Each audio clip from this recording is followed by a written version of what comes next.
ఏం లేదండి, real estate marketing బిజినెస్లో మనందరం ఉన్నాం. సో రియల్ ఎస్టేట్ మార్కెటింగ్ బిజినెస్లో సక్సెస్ అవ్వాలంటే దానికి కారణం ఎవరో కాదు, మీరే. మీరు కరెక్ట్గా డెసిషన్ తీసుకుంటే, ఒక కంపెనీని సెలెక్ట్ చేసుకుంటే, కంపెనీలో ఒక మంచి టీంతో జర్నీ చేస్తే సక్సెస్ అనేది ఆటోమేటిక్గా వస్తుంది. సో ఇక్కడ మనం మూవీస్కి వెళ్తూ ఉంటాం రెగ్యులర్గా, రైట్? సో మంచి మూవీకి వెళ్తే బాహుబలి సినిమా చూసారా? బాహుబలి సినిమా చూసారా? బాహుబలిలో హీరో ఎవరు? ప్రభాస్. హీరోయిన్ ఎవరు? కొంచెం కన్ఫ్యూజన్ ఉంది. ఇద్దరు ముగ్గురు ఉన్నారు, 2 పార్ట్స్ ఉన్నాయి కాబట్టి కొంచెం కన్ఫ్యూజన్ ఉంది. విలన్ ఎవరు? సో ఇద్దరికి ఏమొచ్చిందా లేదా? ఇద్దరికి ఏమొచ్చింది కదా. ఆ సినిమా చూసిన తర్వాత మనం హీరో గురించి మాట్లాడుకుంటున్నాం, విలన్ గురించి మాట్లాడుకుంటున్నాం. ఎందుకు మాట్లాడుకుంటున్నాం? అక్కడ ఇద్దరు వర్క్ చేశారు. ఒకరు సక్సెస్ అయ్యారు, ఒకరు ఫెయిల్ అయ్యారు. ఫెయిల్ అయినా కానీ సక్సెస్ అయినట్టుగానే వర్క్ చేశాడు, బట్ ఫెయిల్ అయ్యాడు. సో మనం కూడా అంతే. మనము లైఫ్లో డబ్బులు సంపాదించాలి.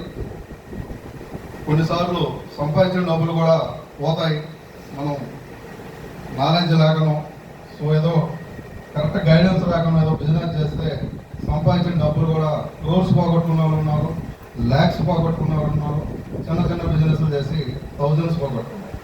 బట్ ఏదైనా సరే మనం చేయాల్సిందే. సక్సెస్ అయిన అవ్వాలి లైఫ్లో, ఫెయిల్ అయిన అవ్వాలి. సక్సెస్ అయినా మన నెక్స్ట్ జనరేషన్, మన ఫ్యామిలీ మెంబర్స్, మన వెల్ విషర్స్, మనం బతికున్నా వీడు సక్సెస్ అయ్యాడని చెప్పుకుంటాడు, మనం బతికున్నా వీడు సక్సెస్ అయ్యి మళ్ళీ ఫెయిల్ అయ్యాడని చెప్పుకుంటారు, మనం చనిపోయినా వీడు సక్సెస్ అయ్యాడు, సక్సెస్ అయ్యి ఫెయిల్ అయ్యాడని చెప్పి కొన్ని సంవత్సరాల పాటు చెప్పుకుంటాం. అదే ఏమీ చేయకుండా ఇంట్లో ఐడియల్గా ఉంటే ఏమవుతుంది? మనం బతికున్నప్పుడే మన గురించి వీడు ఏమీ చేయడం చెప్పుకుంటాం, అవునా కాదు? సో ట్రస్ట్ క్రియేట్ చేసుకోగలిగితే రియల్ ఎస్టేట్ బిజినెస్ నుంచి బిజినెస్ మార్కెట్లో ఏది లేదు. ఇది zero investment business opportunity.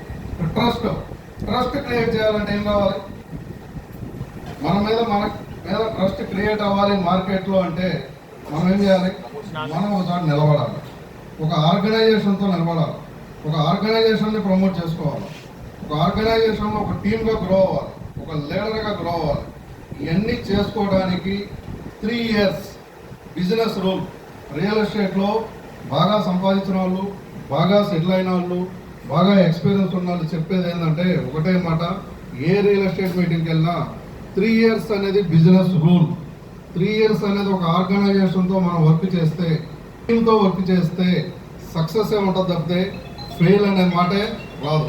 3 years work చేసేది ఎందుకు అంటారంటే, మనము 3 years ఒక ఆర్గనైజేషన్తో, ఒక టీంతో వర్క్ చేస్తున్నప్పుడు ఒక తెలియని ట్రస్ట్, మనకే తెలియదు, ఆ ట్రస్ట్ క్రియేట్ అవుతుంది. ఆ ట్రస్ట్ ఎప్పుడైతే క్రియేట్ అవుతుందో మనకి తెలియకుండా మనం చేసే ప్రయత్నం అవన్నీ యాడ్ అయిపోయి మనకి బిజినెస్ అవుతుంది. దానికి ఒక ఎగ్జాంపుల్, దానికి లైవ్ ఎగ్జాంపుల్. సో ఆ ట్రస్ట్ ఎలా క్రియేట్ చేసుకున్నాను నేను లాస్ట్ రియల్ ఎస్టేట్ దగ్గర నుంచి వచ్చినప్పటి నుంచి ఒక ట్రస్ట్ క్రియేట్ చేయాలనే దాంతోనే నేను వర్క్ చేశాను. నేను ₹1 వస్తుందని, ₹1,00,000 వస్తుందని ప్లాట్ అమ్మితే నేను వర్క్ చేయాలి. ట్రస్ట్ క్రియేట్ అవ్వాలని చెప్పి వర్క్ చేశాను.